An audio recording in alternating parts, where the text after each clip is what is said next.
बातमी नागपुरात नाही। मराठी महिलेच्या घरावर परप्रांतीयांनी ताबा मिळवला। स्वतःचं घर मिळवण्यासाठी आता मराठी महिलेची वणवण सुरू आहे।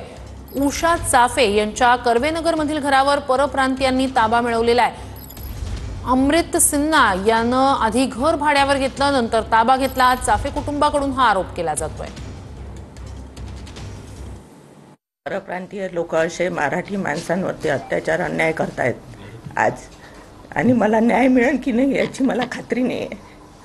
आता फक्त आम्हाला ऑफिसांनी वरचा मजल्याचा SDO मार्फत आम्हाला ताबा मिळालेला आहे। अजूनही 14 रूम त्यांच्याच ताब्यात आहे आमच्या, आणि 7 महिन्यापासून त्यांनी आम्हाला पेमेंट केलेलं नाही आहे। आम्ही आमचं ऑफिस तिथे कसं वर्किंग करायचं, काय करायचं आम्हाला कळत नाही आहे। काय मागणी आहे तुमची? आमची एवढीच मागणी आहे की आम्हाला न्याय मिळावा आणि त्यांना सजा द्यावी। मॅडम सोबत नाही का धक्काबुक्की केली। मॅडम ओरडली जोरात की पोलिसांना। आकाश काळे छगन यांनी मॅडम ओरडून नाही म्हणे 100 नंबरला फोन लावा। जसं पोलिसांना फोन लावला तसे ते दोघे जण बाहेर पळाले। बाहेर गेल्याबरोबर माझ्यासोबत जे मॅडम सोबत जे माणसं होते, आमचा स्टाफ जो होता, त्यांनी दरवाजा आतून बंद केला। तेवढ्यात नाही का 10-15 मिनिटानंतर अमृत सिन्हा, दुर्गाप्रसाद सिन्हा, अमृत सिन्हा, त्याच्यानंतर हा वैभव, असे नाही का 10-15 गुंडे आणि सोबत नाही का बाउन्सर घेऊन तिथं आले।